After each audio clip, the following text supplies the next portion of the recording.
The 2010 Sexuality Culture Review of Sex Motivation Studies reveals that in recent times sexual motives have evolved.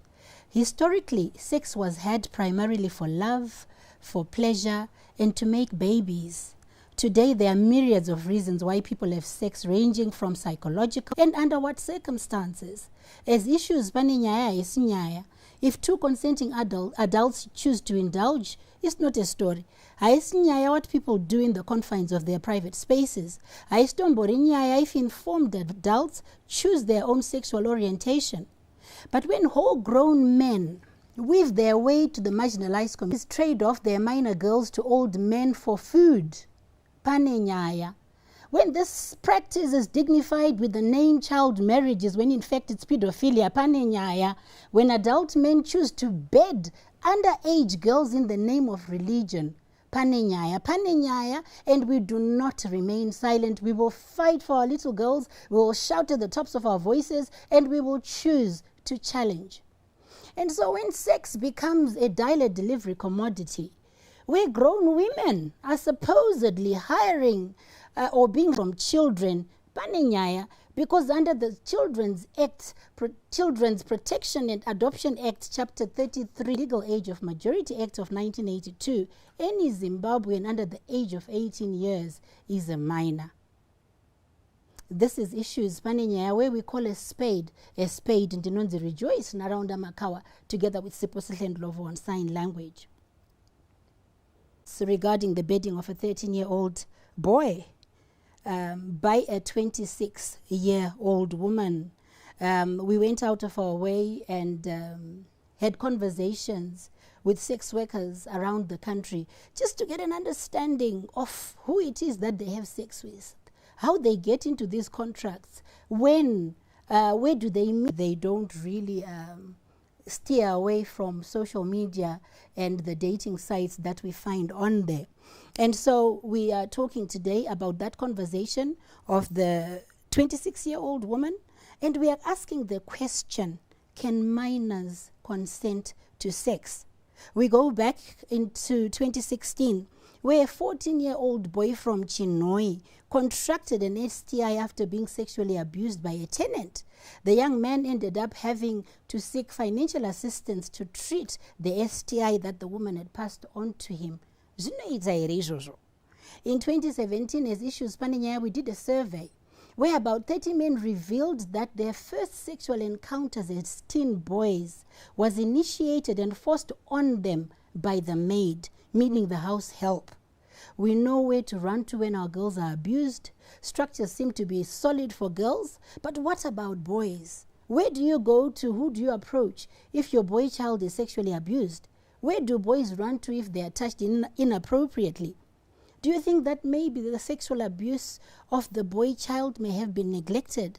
Just last year in July, a 46-year-old woman from Banket was denied bail by a Chinoi magistrate for sexually abusing a 13-year-old boy and a grade 5 pupil as well. While it's true that as mothers we should always be on guard concerning our children, I'd like to challenge you, varume vacho. Shouldn't they be involved too in looking after vana? Whose responsibility is it to look after our children? So we have all these questions that are running through our minds as we try to interrogate this issue where a grown woman has bedded a minor child. And to get us started on this conversation today, we have Jonathan Chindewere, who is the programs officer from Padare Enkundleni Men's Forum. Welcome, Mr. Jonathan, to Issues Pane Nyaya. Thank you so much, Rejoice. Mangonzwa build up yacho of where we are coming to. What's your initial reaction? Women bedding children under 18 or many bedding girls under 18. Actually, it's not. I've been reading and I've been having conversations and I've been exploring this and unpacking this and wondering.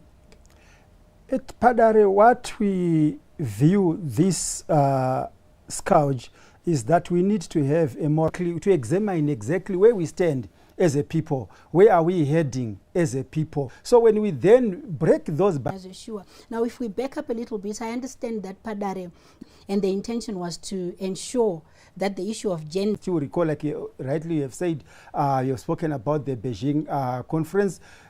We're tabling, you know, in Beijing, there were women. They're not going to indulge in this the much work that was being done by NGOs. So the engagement of men and boys was men at the same time. They said, we don't want to see men, to continuously see men as perpetrators that can also assist in fighting or pushing for gender equality. So the vision for these 5 men was to ensure men and boys are engaged, to ensure that there is that niche which then deal with patriarchal challenges, harmful social norms. Enough successfully, has the vision been fulfilled? Have you seen the fruition that was sought at the beginning? Boys have been engaged. They have completely changed. We have traditional leaders, you know, that have come out on radio ecosystem. We have religious leaders who were abusing women that have also, you know, transformed through this movement of men and boys. So I can say partly, yes, we have, the vision has been elsewhere to ensure that they respond positively to these positive masculinities we are talking about. You know, but we could begin to make meaningful progress with our current children. But now when a 13-year-old boy can really just pick up the phone and dial the delivery of a sexual encounter, it then begins to raise concerns about can we then... A man, on this case of this 13-year-old... Let's dig into that a little bit. How do we define a man? Remember, these are boys that are amongst themselves. They see sex as something that is applauded it very well. They said this boy got a link from somewhere. Where is that? Where's still the children vano repeka and life and yeah. It's a conversation that kaenda akaona link akagadzira mari yake akavunza how much it costs and this boy obviously initiated it. The question then, and why, if we do? Sexual consent with a child. I'm here, I'm 42 years. Okay, I'm 40-something years. I'm here and I take this 13-year-old boy. What is it? Anger that we have. Because you are selling sex. It's my job. It's your job. You are selling sex for a living. Yeah. We are not condemning those that sell sex. We are not condemning them. That's the profession they have chosen. But now your client is the child. That's way of consent. Should the boy have consent? Yes, he may know that he needs sex. He may know, because remember, these boys are coming from where there is peer pressure, where everyone is celebrating sex. If you open your television, your television networks, it's all about sex. You go, you know, on online, it's all about sex, and sex is celebrated in such a way that even children, they may also want to, you know, to practice this sex. But the responsibility. Okay, and she's probably looking at it from a willing buyer, willing seller perspective. And I think that's a whole conversation on its own. But just back to the child sexual exploitation story. You gave a very good example of a whole man like you in their 40s and a 13-year-old girl, and how that would question and challenge our sanity. I'm not condoning what this woman did, and I think, you know, the law should take its course. But what I'm struggling with is how we are handling the sexual exploitation story. Do you think that the girl-child sexual exploitation story and the boy-child sexual exploitation story put on a weight are being handled in quite the same way? I'll take your words when you introduced the subject about the woman, the 46-year-old woman who was denied bail because she abused a 13-year-old boy. That's what should stand. So in terms of weight, it seems this story, the way we are related, because she's a girl, she must have all the, the attention and all the anger, and everyone must speak, must speak out about it. And this boy child, because she is a boy child, you went to buy, borrowing your. He's not we're questioning whether he's a victim or not. He's not weight here as a girl that has been exploited. Exploitation is exploitation. Whether be it is a boy child or is a girl child, exploitation is exploitation. Yes, I can agree with you that there are very few cases that we hear of men being abused by women. They are very, very, like this case, it's a rare case where a woman is, abused this young boy. The majority are girls, young girls that are being abused by men. But one is a big number. One is a big number. And I'm struggling with that. And again, it's not condoning bad behavior. We've got statistics right now of almost 5,000 girls over the last 30 days who've been impregnated, right? We don't have lives. They've now been completely rewritten. And we've got 1,400 and something girls over the last 30 days who've been taken into child marriage. And so slate that same Hasha into the girl-child conversation on sexual exploitation and say a minor cannot consent to sex. A minor should not be. We are also saddened by these statistics that, and if you look at those girls that have been abused, don't be surprised if 3/4 of them, 5,000 girls, it means we have 5,000 pedophiles out there. And what we should, this anger that actively, in terms of abusing children are children. Let them grow. Yes, these are some of the effects that the the COVID pandemic has also brought about, because there is no schooling, there are no activities that our children are supposed to be going to, and also as parents, we don't have these parenting skills. Most of our parents, most of men out there, they have borrowed their parenting skills to the teachers. Our children is sorely been relegated to teachers. And parents are not parenting. So if we then go back to our initial question, Jonathan, what is it that we are dealing with here? Because these are just, when we look at all these symptoms, what is it that you as Padare are doing to begin to deal not with the symptoms, but with the root causes of why we find ourselves in this space? As Padare, what we have done, we have created safe spaces for boys, where we are saying we want to, we are targeting, that catapults this patriarchal system that we are entrenched in. So with these boys, we are trying to to posture, to make them understand or see positive masculinities, positive manhood. Because if sexuality defines a man, we want boys to refuse to be called men. Because if sexuality defines men, we end up with 5,000 girls being impregnated within a month. So we are saying we are creating safe spaces for boys in school. We are working with traditional leaders. Why? Because also our culture is good.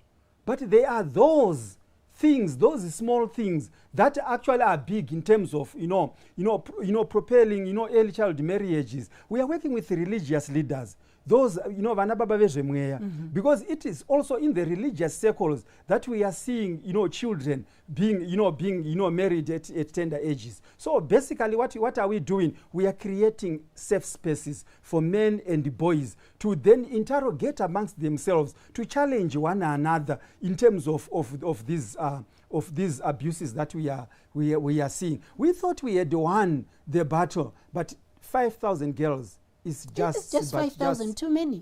5,000. If we are making cries about one boy raped by a woman versus the 5,000 and the 1,400. So we social media should also put in condemning these men.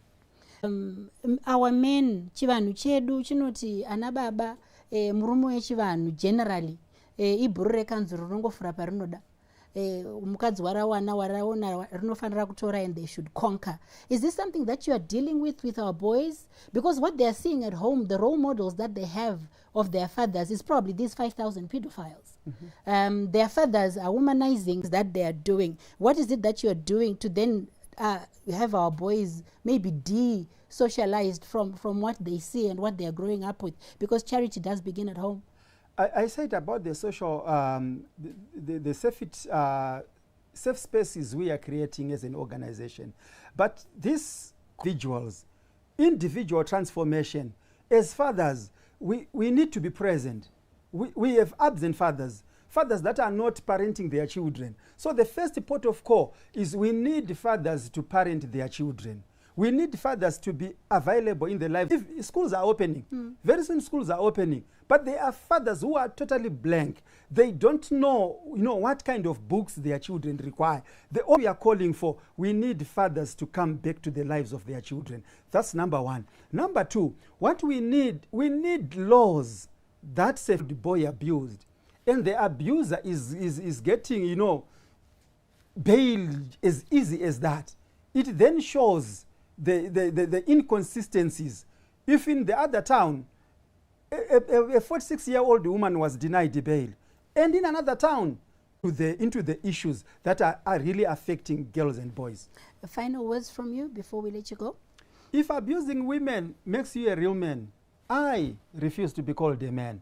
Real men do not abuse women and children. We need real men out there. Real men that can protect women. For the past month, 95% of those cases, it was men that abused them. So we are saying if you are going to have 95% of men changing their perspective, changing their thinking, we are really going to... This is a conversation that we certainly need to carry on with. Thank you for coming to Issues, Pane Nyaya. Men are not interested in being men at all. We're taking a break and we'll be right back.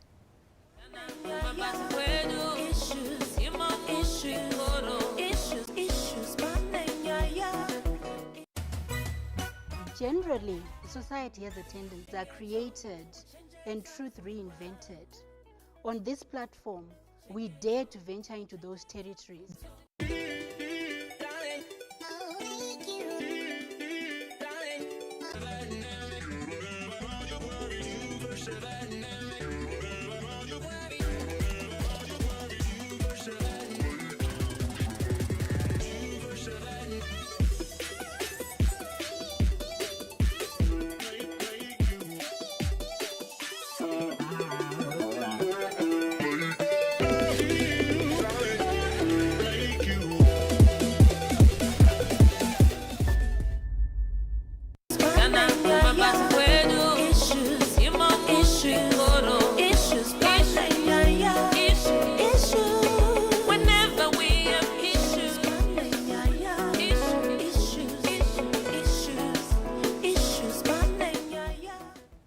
Welcome back to the second segment of Issues. Pane Nyaya ndinonzi Rejoice Naraunda Makawa with Sipositlen Lovo on sign language. We continue the conversation. Can minors consent to sex as we delve into sexual abuse, especially of minor boys, following the recent story of the 26-year-old sex worker who was providing sexual services to a 13-year-old boy. We are joined by Rumbi Zaisi and Danai Chirau. Rumbi, good afternoon and welcome to Issues, Pane Nyaya. Hi, Rejoice. Thank you for having me. Danai, always a pleasure to have you on board. Thank you for having me. Rumbi, do you want to just tell us about ARC and the work that you do there and the services that you offer and your role? Okay, thank you. I'm a clinic supervisor at ARC. I'm also a sexual and reproductive health rights and sexual and gender-based violence counselor. There, when ARC first started, because the arrangement was such that there's Family Support Trust, which used to see the children, ARC, which was the adolescents, the older children, the adults, men, changed, but yes, so we offer services post-sexual abuse. These are medical services, your HIV test, testing for pregnancy, and then we also have training and sensitization programs for our communities out there. And then we also have Okay, my name is Nyaya. I am a lawyer. I'm a human rights lawyer in particular. I'm a women's rights activist. And 13-year-old boy who activist. Or part of that reaction is also that this should never have happened, you know. That's sexual exploitation. Even if when you see the coverage, I mean, one of the headlines was saying "wuka." I mean, words like that in 2021. I mean, you need to understand sex workers' work, and you need to understand that what she did was wrong. But it's not just about women and men. It's about just sexual exploitation of children being wrong all around. And it's not one person's duty. It's not to say, activist, why are you quiet? Because it's not an activist issue. It's a societal issue.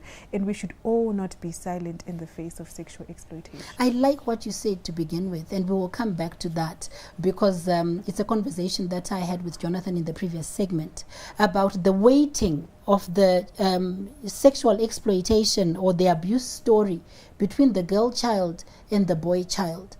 You know, and I gave the example of the 5,000 girls over the last 30 days. So what's happened over the 12 months of COVID? How many of our girls are not going to be able to return to school next week? And what is society doing about that? Where is the but Pane Nyaya, when we touch vana Jakadaro. But the question then becomes, and maybe Rumbi, you can come in, the weighting of the sexual abuse story from an ARC perspective. What is your view? You know what, Rejoice? I think abuse, sexual abuse, regardless of the sex of the child, is just sexual abuse. We need to start right there. And I then cannot run away from the statistics whereby the girl child is more abused, or maybe they're the ones that report more. The boy children are abused, yes, but the reports are not as much. I mean, we're talking about the 5,000 girls, and clearly, where are the boys? So I think the weight really lies with the girls being abused and reporting more than the boy child. But the boy child, please, I really need to make this clear. I know the boy children are also being abused, and it's something we need to talk about. And I'm happy we're talking about it, actually. Let's talk about it in terms of cases that are reported, in terms of cases that come to ARC, because you are dealing with the sexual abuse story, not necessarily for the woman. Or do we have boys that are coming through, and what is the rate, the percentage in terms of okay, so our percentages, unfortunately, so we've got about 60 to 70% of just 3-4 boys. The boys are not really coming forward, so it's very worrying. I know it's not that they're not being abused. It also then goes back to the issue of patriarchy that Jonathan was talking about, to say, what are we teaching our boys in the home? Are we telling them that it's okay to report? Or are we then making it a masculine issue to say when you have sex and you're young, then it's okay, it's macho, it's the cool thing to do, about speaking out? Because in ARC, our numbers are low, and I think it's really because the boys, they are not reporting. Yes. Do men come through? Yes. Definitely.